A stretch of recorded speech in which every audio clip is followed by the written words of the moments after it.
하늘을 나는 물체의 표면 온도가 2000도를 넘어가면 그때부터 좀 이상한 일이 벌어집니다. 쇠가 녹아 흐르는 온도가 1500도쯤이니까 그보다 뜨거운 채로 날아간다는 뜻이에요. 이쯤 되면 몸통 주위의 공기가 찢어지기 시작해요. 그렇게 생긴 얇은 껍질이 전파를 통째로 막아버립니다. 지상과 주고받던 통신이 끊기고 표적을 겨누고 있던 자기 눈까지 그려져요. 너무 빨라서 스스로 눈과 귀를 가려버리는 겁니다. 빠를수록 유리하다고 생각하기 쉬운데 어느 선을 넘으면 속도가 그대로 약점이 됩니다. 이건 실험실 얘기가 아니라 지금 하늘을 날고 있는 물건이에요. 그런데 진짜 묘한 건 이 물건의 눈을 멀게 만든 바로 그게 이 물건을 들키게 만드는 것이기도 하다는 점이에요. 보인다고 맞힐 수 있는 건 아닙니다. 막는 쪽이 상대해야 하는 숫자가 따로 있거든요. 시속 26,000km. 요격미사일과 표적이 서로를 향해 좁혀지는 속도입니다. 서울에서 부산까지 1분이 안 걸려요. 이렇게 마주 달리는 총알 두 발을 공중에서 정면으로 부딪히게 하는 일, 그게 미사일 요격입니다. 그런데 이 말도 안 되는 일을 실전에서 요격률 96%로 해낸 한국 미사일이 있습니다. 미사일 얘기는 보통 사거리 자랑이나 수출 실적으로 흐르는데요. 오늘은 그 얘기가 아닙니다. 총알로 총알을 맞추려면 물리법칙의 어떤 벽을 넘어야 하는지, 그 벽을 한국은 어떤 기술로 넘었는지를 파고들 거예요. 힌트 하나만 드리면 레이더 전파가 표적에 닿고 돌아오는 그 찰나에도 표적은 이미 수십 미터를 가 있습니다. 그럼 뭘 보고 쏘는 걸까요? 그리고 이 기술이 결국 우리의 어떤 일상을 지키고 있는지 그 답은 영상 마지막에 드리겠습니다. 미사일 요격이라고 하면 보통 이런 그림을 떠올리실 거예요. 레이더 화면에 빨간 점이 하나 뜨고 그 점을 향해 요격탄이 날아가서 맞힌다. 그런데 이 그림은 첫 장면부터 틀렸습니다. 화면에 떠 있는 그 점은 표적이 지금 있는 자리가 아니거든요. 레이더는 전파를 쏘고 그게 표적에 부딪혀 되돌아오는 걸 받아서 위치를 잽니다. 전파는 빛의 속도로 달리니까 이 왕복은 정말 찰나예요. 문제는 상대가 그 찰나를 그냥 흘려보내지 않는다는 겁니다. 전파가 갔다 오는 사이에도 표적은 이미 수십 미터를 가 있어요. 사진으로 치면 셔터를 누른 순간 피사체가 벌써 프레임 밖으로 걸어나간 상황입니다. 우리가 보고 있는 건 표적이 아니라 표적이 방금 지나간 자리인 거죠. 도대체 얼마나 빠르길래 이럴까요? 탄도미사일은 떨어질 때 마하 4에서 5 정도로 시작합니다. 그러다 마하 10을 넘어 20까지 올라가요. 대륙간 탄도미사일급이면 마하 24에 25에 달합니다. 마하 5가 초속 1.5km쯤 되니까 마하 25면 1초에 7km가 넘는다는 뜻이에요. 마라톤 풀코스를 6초 만에 통과하는 속도입니다. 게다가 발사부터 목표 도달까지가 길어야 30분에서 1시간이에요. 지구 반대편에서 날아오는 물건인데 우리에게 주어진 시간은 그게 전부입니다. 시간이 없다는 게 어느 정도인지 조금 더 가까이서 볼까요? 요즘 나오는 극초음속 무기는 마하 5, 그러니까 초속 1.5km로 날아옵니다. 196km 떨어진 곳에서 쐈다고 치면 2분 만에 머리 위에 도착해요. 그 2분 안에 레이더가 뭔가를 잡아내고 그게 새인지, 여객기인지, 미사일인지 가려내고 사람이 요격 결심을 하고 발사 명령까지 내려가야 합니다. 회의는커녕 전화 한 통 돌릴 시간도 없는 셈이죠. 여기서 이런 생각이 드실 수 있어요. 그럼 레이더를 더 비싸고 좋은 걸로 바꾸면 되는 거 아니야? 안타깝게도 그게 안 됩니다. 지금 우리를 가로막고 있는 건 장비의 성능이 아니라 빛의 속도라는 물리 상수거든요. 세상 어떤 기술로도 전파를 빛보다 빠르게 보낼 수는 없습니다. 돈으로 살 수 있는 벽이 아니라 우주가 정해놓은 제한 속도인 셈이죠. 그래서 이 시간차는 줄일 수는 있어도 없앨 수가 없습니다. 그래서 요격은 보고 쏘는 일이 아니라 계산해서 쏘는 일이 됩니다. 표적이 지금 어디 있는지가 아니라 몇 초 뒤에 어디 있을지를 예측해서 그 빈 하늘로 요격탄을 던지는 거예요. 그것도 한번 계산하고 끝나는 게 아닙니다. 표적은 날아오는 내내 속도가 변하고 자세도 조금씩 틀어지니까 요격탄은 마지막 순간까지 자기가 가야 할 자리를 계속 다시 계산합니다. 사람이 손댈 수 있는 구간은 이미 지나갔고 이 판단은 전부 미사일 안에서 벌어져요. 여기서 예측이 조금만 어긋나면 요격탄은 아무것도 없는 허공을 지나갑니다. 그런데 진짜 골치 아픈 건 이 계산에 성공해서 맞췄을 때 시작됩니다. 맞췄는데도 안 죽는 표적이 있거든요. 미사일 요격이라고 하면 대부분 이런 장면을 떠올리실 거예요. 요격탄이 날아가서 저 미사일 옆에서 펑 하고 터지고 그 폭발에 휩쓸려 둘 다 사라지는 장면이요. 오랫동안 실제로 그렇게 만들었습니다. 파편탄두라고 부르는 방식인데요. 표적 근처에서 터지면서 쇳조각을 사방으로 뿌립니다. 그러면 공중에 쇳조각이 흩날리는 구역이 잠깐 생기고 그 안으로 표적이 들어오면 벌집이 되는 거죠. 쉽게 말하면 산탄총입니다. 한 점을 정확히 맞히는 게 아니라 넓게 뿌려놓고 그 안으로 들어오게 만드는 방식이에요. 조준이 조금 빗나가도 되니까 만들기도 훨씬 수월하고요. 그런데 상대가 탄도미사일 탄두면 얘기가 달라집니다. 이 탄두는 대기권으로 다시 들어올 때의 열과 압력을 버티도록 아주 단단하게 만들어져 있어요. 쇳조각 몇 개가 박혀도 겉만 상하고 가던 궤적을 그대로 유지한 채 계속 날아옵니다. 화학이나 생물 물질이든 작은 탄들은 더 고약해요. 정통으로 맞아도 일부가 살아남아서 지상에 피해를 냅니다. 명중 판정은 났는데 표적은 원래 가던 곳으로 계속 가는 겁니다. 그래서 1999년 이후에 시작된 미사일 방어 프로그램은 거의 전구, 방식을 갈아탔습니다. 폭약을 아예 빼버린 거예요. 대신 요격체가 표적을 정면으로 들이받습니다. 직격 충돌이라고 부르는데 날아오는 야구공에 다른 야구공을 던져서 정면으로 맞히는 것과 똑같습니다. 폭약이 없는데 뭘로 부수느냐고요? 속도가 폭약을 대신합니다. 직격 요격체는 시속 7,000마일이 넘는 속도로 올라가고 탄두는 시속 15,000마일로 떨어져 내려와요. 둘이 서로를 향해 좁혀 들어가는 3대 속도는 시속 26,000km를 넘습니다. 이 정도가 되면 폭약 한 톨 없이 부딪히는 것만으로 양쪽 다 가루가 됩니다. 터뜨려서 죽이는 게 아니라 속도로 죽이는 거죠. 그런데 여기서 이상한 점이 하나 있어요. 미국의 SM-6는 지금도 파편탄두를 씁니다.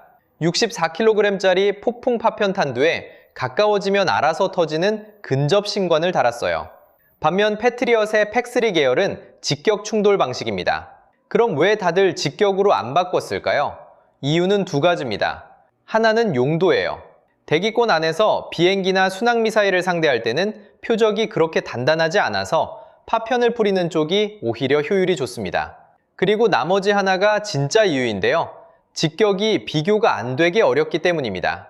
파편식은 몇 미터쯤 빗나가도 그물 안에만 들어오면 됩니다. 직격은 허용되는 오차가 사실상 0이에요. 조금만 어긋나면 그대로 스쳐 지나가고 두 번째 기회는 없습니다. 그러니까 두 번째 벽은 이겁니다. 요격은 근처까지만 가면 되는 일에서 정확히 맞춰야만 하는 일로 바뀌었어요. 표적이 단단해질수록 방어하는 쪽은 더 어려운 방식을 골라야 했고 그렇게 정확도가 전부인 게임이 된 겁니다. 그런데 이 정확도를 내야 하는 곳이 하필이면 날개가 아무 소용없는 높이입니다. 미사일 사진을 떠올려보면 몸통 옆이나 꼬리 쪽에 작은 날개가 붙어있죠.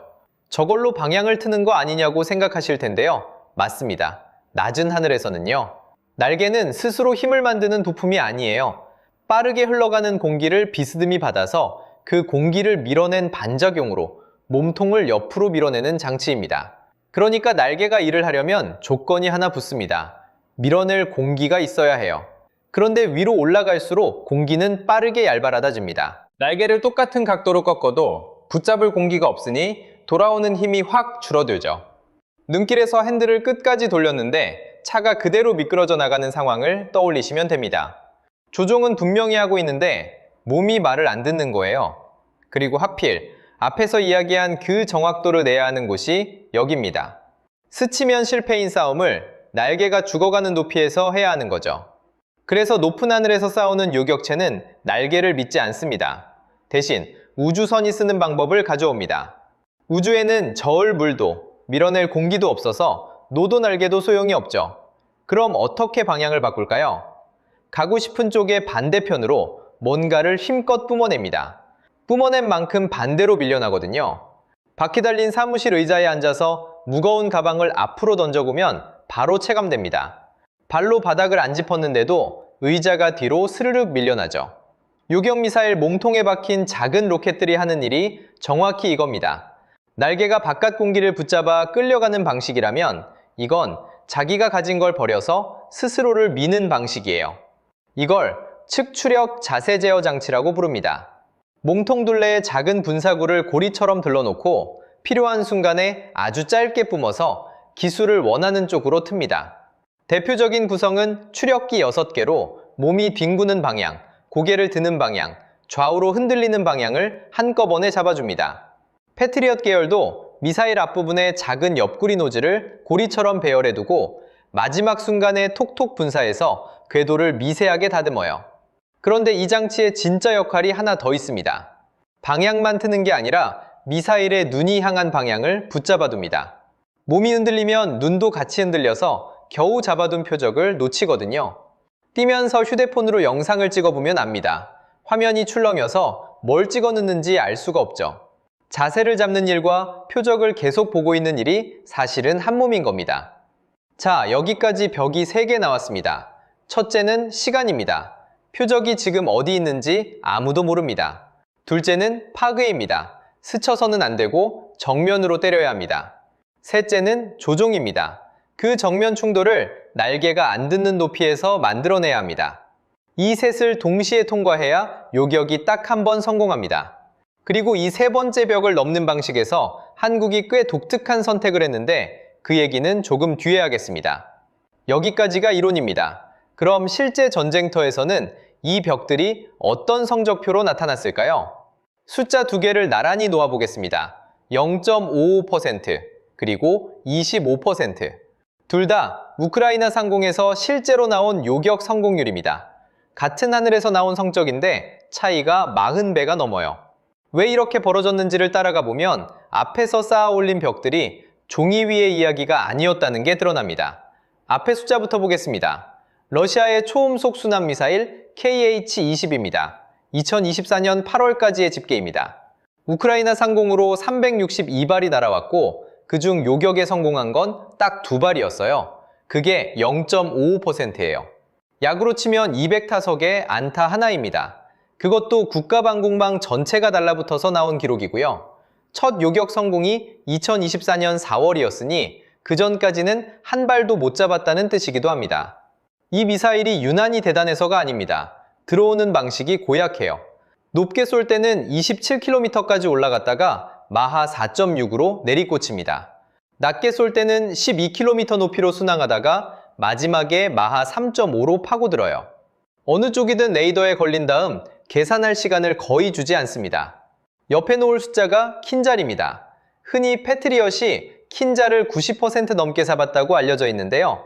우크라이나군 총사령관이 내놓은 통계는 111발 중 28발입니다. 25%죠. 4발 날아오면 1발 떨어뜨렸다는 얘기입니다. 세계에서 실전을 가장 많이 치른 방공망이 받아든 성적표가 이겁니다.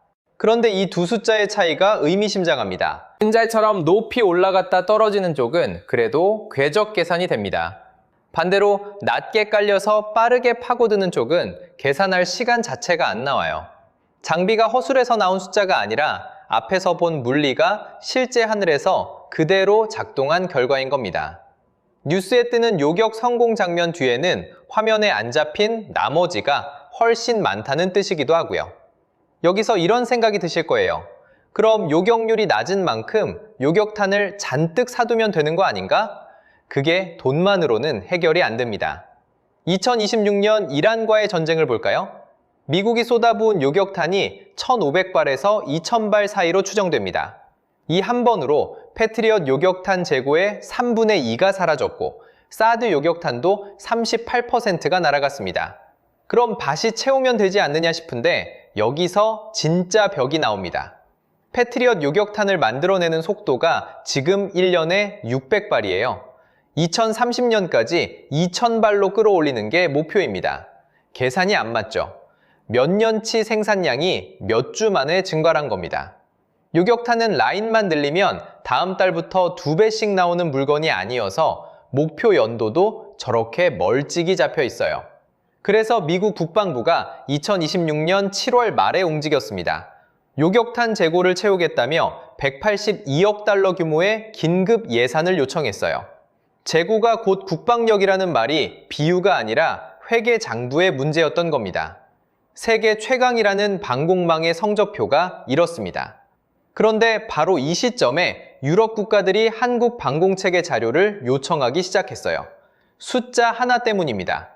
2026년 3월 이란이 UAE를 향해 보복 공습을 퍼부었습니다. 그 하늘에는 미국제 사드와 패트리엇, 이스라엘제 바락 8까지 겹겹이 깔려 있었어요. 그 다층 방공망 안에서 유독 눈에 띄는 성적표를 받아든 게 한국이 만들어 수출한 천궁2 2개 포대였습니다. 유격탄 60여 발을 쐈고 그중 96%가 표적을 잡았습니다. 그해 3월 5일 유용원 의원실이 확인한 수치인데요. 세계 최고 수준으로 평가받는 패트리엇도 달성하기 쉽지 않은 수치라는 말이 함께 붙었습니다. 순항미사일만 날아온 공격에서는 천궁2 혼자 나가서 8발을 전부 요격했고요. 드론과 탄도미사일이 섞여 들어온 복합 공격에서는 이 방공망 전체가 함께 달라붙어 90%를 넘겼습니다. 앞에서 본 성적표 옆에 그냥 나란히 놓아볼게요. 저공으로 파고드는 순항형은 362발 중 2발, 고고도 탄도형인 킨잘은 111발 중 28발, 그리고 UA-2230은 60여 발 중 96%. 물론 날아온 표적의 종류가 다르니 같은 잣대로 줄을 세울 수는 없습니다. 게다가 앞에 둘은 날아온 미사일 수를 센 거고 뒤는 쏜 요격탄을 센 거라 셈법도 다릅니다. 그래도 이 격차는 그냥 지나치기가 어렵죠. 그럼 뭘 어떻게 했길래 이런 숫자가 나왔을까요? 앞에서 쌓아둔 벽 3개를 다시 꺼내보면 이 미사일의 설계가 그 벽들을 하나씩 정확히 겨냥하고 있다는 게 보입니다. 먼저 두 번째 벽, 파괴 방식. 천궁2는 파편을 뿌리는 대신 몸으로 들이받는 직격 충돌을 택했습니다. PAC-3와 같은 길이죠. 그리고 세 번째 벽, 조종. 아까 한 줄만 걸어두고 미뤄뒀던 얘기가 바로 여기입니다. 천궁2는 반응을 빠르게 하려고 앞쪽에 작은 날개를 달았고 거기에 더해 무게중심 근처에 큰 칩추력기를 따로 집어넣었어요. 마지막 순간에 기체를 옆으로 밀어서 궤도를 보치는 장치입니다. 이 장치가 좀 특이해요. 셔터처럼 네 방향의 문을 각각 얼마나 열어줄지를 따로 조절합니다.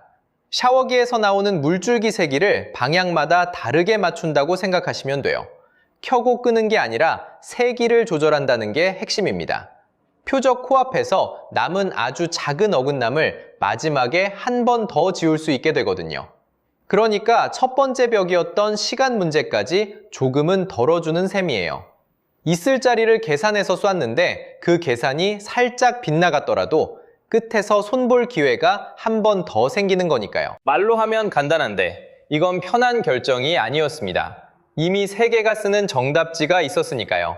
미국은 미사일 앞머리에 작은 노즐을 고리처럼 둘러다는 방식을 씁니다. 검증도 끝났고 따라가면 안전한 길이에요. 반대로 무게중심의 큰 장치를 하나 더 얻는다는 건 그 자리에 들어갔어야 할 뭔가를 포기하고 기체 균형을 처음부터 다시 계산한다는 뜻입니다. 잘못되면 변명거리도 없는 선택이죠. 우리 연구진은 그 어려운 쪽을 골랐고 그 값이 UA-2230에서 96%로 돌아왔습니다. 가격도 같이 보셔야 이야기가 완성됩니다. 천궁2는 한 포대에 3천억에서 4천억 원입니다. 미국 패트리엇 포대와 비교하면 3분의 1 수준이에요. 요격탄 한 발 값도 약 15억 원인데 같은 일을 하는 PAC-3는 50억에서 60억 원입니다. 그래서 이런 일이 벌어졌습니다. 스위스는 미국으로부터 패트리엇을 4년에서 5년은 더 기다려야 한다는 통보를 받았어요. 그 공백을 메우려고 한국과 독일, 프랑스, 이스라엘에 방공체계 자료를 요청했는데 그때 결정적인 근거로 오르내린 게 UAE의 96%였습니다. 덴마크는 아예 패트리엇을 접고 유럽제 방공체계로 갈아탔고요. 이건 한국 때문이 아니라 패트리엇 납기 자체가 흔들려서 내린 결정입니다. 여기까지 따라오셨으면 구독과 좋아요 한 번만 눌러주세요. 그런데 말이죠. 이 96%를 만든 사람들이 지금은 훨씬 어려운 걸 붙잡고 있습니다. 지상에 단단히 고정해놓고 쏘는 것도 이렇게 어려운데 이걸 파도에 흔들리는 배 위에서 하려면 뭐가 더 필요할까요? 배 위라서 어려운 건 파도 때문이 아니에요. 네 번째 벽은 따로 있습니다. 표적을 누가 계속 보고 있느냐, 이 주도권 문제예요. 세계 해군이 오래 써온 함대공 미사일, 그러니까 SM-2 같은 계열은 반능동 방식입니다. 미사일 자신은 전파를 쏘지 못해요. 함정에 달린 조명 장치가 표적의 전파를 계속 비춰주면 미사일은 그 반사파를 더듬어 찾아갑니다. 캄캄한 데서 누가 손전등으로 계속 비춰줘야 길을 찾아가는 사람이라고 보시면 돼요. 여기서 문제가 생깁니다. 손전등이 2개면 동시에 안내할 수 있는 사람도 2명뿐이에요. 미사일을 10발 쐈어도 비춰줄 조명 장치가 2개면 동시에 상대할 수 있는 표적은 2개입니다. 나머지는 순서를 기다려야 해요. 그런데 요즘 공격은 한 발씩 예의 바르게 오지 않습니다. 드론과 순항미사일이 여러 방향에서 한꺼번에 들어와요. 이러면 발사대의 미사일이 아무리 많아도 그 숫자가 소용이 없어집니다. 그래서 나온 해법이 미사일한테 자기 눈을 달아주는 겁니다. 능동시커라고 해요. 미사일이 자기 송신기로 직접 전파를 쏘고 직접 반사파를 받습니다. 함정이 비춰줄 필요가 없으니 동시 교전수를 묶어두던 족쇄가 통째로 사라져요. 안내자를 따라가던 미사일이 스스로 앞을 보는 미사일이 된 겁니다. 이제 오늘 이야기에서 가장 따끈한 대목으로 들어가 볼게요. 한국이 지금 만들고 있는 함대공 유도탄2가 정확히 이 길입니다. 2026년 7월에 이 미사일이 언론에 처음 공개됐어요. 비행 속도는 마하 5, 견디는 가속도는 17G입니다. 길이는 6m 정도, 사거리는 150km예요. 핵심은 머리 쪽에 들어간 시커입니다. 3세대 반도체를 적용해서 1초에 100번 표적을 다시 보고 요격 경로를 다시 계산해요. 사람이 눈 한 번 깜빡이는데 걸리는 시간이 0.1초 남짓인데 그 한 번 깜빡이는 사이에 이 미사일은 표적 위치를 10번 새로 고칩니다. 미국산 SM-2보다 처리 속도가 5배 빨라요. 그래서 처음엔 길이 1.4m짜리 미사일을 찾아내는 데서 출발했고 최종적으로는 0.3m 표적까지 요격하는 걸 목표로 합니다. 30cm면 학교에서 쓰는 자 하나 길이에요. 만드는 현장의 밀도도 만만치 않습니다. 2024년 3월에 3,306억 원 규모로 개발 계약을 맺었는데 2026년 7월부터 벌써 시험 발사용 시제기를 만들기 시작했어요. 계약하고 2년 만입니다. 조립은 20단계, 한 발 만드는 데만 석 달이 걸립니다. 한 단계라도 어긋나면 처음으로 돌아가야 한다는 뜻이에요. 그렇게 만든 걸 10발 넘게 쏴서 깨트려 보겠다는 겁니다. 국산 화율 목표는 90%가 넘어요. 그럼 왜 굳이 직접 만들까요? 검증된 미국제를 사오면 되잖아요. 그런데 사오는 쪽은 일정을 우리가 정하지 못합니다. SM6 도입 사업은 원래 2031년 완료 계획이었는데 2034년으로 늦춰졌어요. SM3도 완료 시점이 한 해 밀렸습니다. 세계 곳곳에서 요격탄이 소모되니 생산 순번이 뒤로 가는 거예요. 누구의 잘못이라기보다 우리 안보 일정이 남의 공장 사정에 끌려다니는 구조 자체가 문제입니다. 가격도 그렇습니다. SM6은 한 발에 60억 원대인데 함대공 유도탄2는 18억 원대를 목표로 하고 있어요. 7월 말에 계약된 7조 8천억 원짜리 K-드래곤 드래곤 X 사업이 그래서 의미가 큽니다. 배만 짓는 게 아니라 레이더도, 전투체계도, 그 위에 실릴 미사일도 우리 것으로 채우겠다는 계획이거든요. 여기까지가 한국이 넘은 벽입니다. 그런데 솔직하게 이야기해야 할 것도 있어요. 아직 못 넘은 벽이 남아있거든요. 그래서 이제 다 막을 수 있느냐? 아직 아닙니다. 앞에서 넘은 벽 3개 위로 4번째 벽이 이미 도착해 있거든요. 극초음속입니다. 극초음속은 마하 5 이상을 말하는데 갈래가 둘입니다. 하나는 활봉형이에요. 탄도미사일로 높이 올라간 다음 고도 30에서 70km 사이를 미끄러지듯 활공합니다. 다른 하나는 순항형인데 20에서 30km 높이에서 엔진을 켠 채로 끝까지 달려요. 그러니까 종말 단계에서도 속도가 안 줄어듭니다. 이 엔진이 스크램제트입니다. 보통의 램제트는 빨아들인 공기를 일단 소리보다 느리게 늦춘 다음 연료를 태웁니다. 불은 느린 공기 속에서 잘 붙으니까요. 그런데 마하 5를 넘으면 이 방식이 무너집니다. 공기를 억지로 늦추는 과정에서 에너지가 90% 넘게 새어나가 버려서 태워봐야 남는 힘이 없어요. 그래서 스크램제트는 아예 늦추기를 포기합니다. 연소실 안에서도 공기가 초음속으로 지나가게 그냥 두고 그 흐름 속에 연료를 뿌려서 태워요. 태풍 한가운데서 성냥불을 켜고 그 불이 꺼지지 않게 계속 붙들고 있는 셈입니다. 이걸 한국도 만들었습니다. 하이쿠어라는 이름의 비행체예요. 국방과학연구소가 주관하고 현대 로템, 한화 에어로스페이스, 대양 시스템, 카이스트, 항공우주연구원이 함께 붙었습니다. 2024년까지의 시험에서 최고 고도 약 23km, 최고 속도 마하 6을 찍었어요. 원래 목표치는 고도 20km 이상에서 마하 5 이상이었습니다. 그걸 5초 넘게 버티는 게 조건이었는데 목표를 넘겨버린 겁니다. 그런데 여기서 진짜 눈여겨볼 건 따로 있어요. 하이쿠어는 무기가 아닙니다. 시커와 탄도가 들어갈 자리에 반측 장비가 들어가 있는 순수한 기술 검증용 시험 비행체예요. 무기도 아닌 시험체 하나를 위해 2018년부터 매달려 온 겁니다. 그렇게 해서 극초음속 비행체 시험에 성공한 나라는 미국과 중국, 러시아 다음 네 번째가 됐습니다. 그런데 이 속도에는 스스로를 괴롭히는 성질이 있어요. 표면 온도가 2000도를 넘어가면 주변 공기 분자가 찢어지고 이온화되면서 비행체가 플라즈마에 둘러싸입니다. 그 플라즈마가 전파를 막아요. 통신이 끊기고 자기 눈인 시커까지 흐려집니다. 너무 뜨거워서 스스로 눈과 귀를 가리는 거예요. 빠를수록 눈이 먼다는 말이 그래서 나옵니다. 그런데 여기에 반전이 하나 있습니다. 그렇게 뜨겁다는 건 열을 어마어마하게 뿜고 있다는 뜻이잖아요.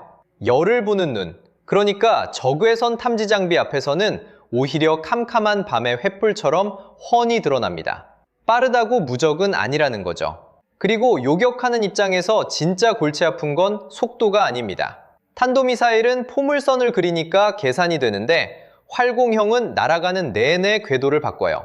어디로 갈지 모르는 표적은 첫 번째 벽, 그러니까 있을 자리를 계산해서 쏜다는 전제 자체를 무너뜨립니다. 여기서 한국이 아직 못 넘은 벽이 정확히 드러나요. LSM의 후속 사업은 원래 두 종류를 같이 개발할 계획이었습니다. 아주 높은 곳에서 잡는 고고도 요격탄, 그리고 활공하는 표적을 직접 노리는 활공단계 요격탄. 그런데 활공단계 요격탄은 예측이 안 되는 기동을 따라가야 하는데 국내에 쌓인 궤적 자료와 비행시험 데이터가 부족했습니다. 결국 기술 난도가 너무 높다는 이유로 고고도 요격탄을 먼저 하는 쪽으로 조정됐어요. 미룬 겁니다. 이건 자랑할 대목이 아니라 그대로 남아있는 숙제예요. 숙제가 하나 더 있습니다. 돈이에요. 패트리엇 계열 요격탄은 한 발에 50억에서 60억 원인데 공격하는 쪽은 수백만 원짜리 드론을 던집니다.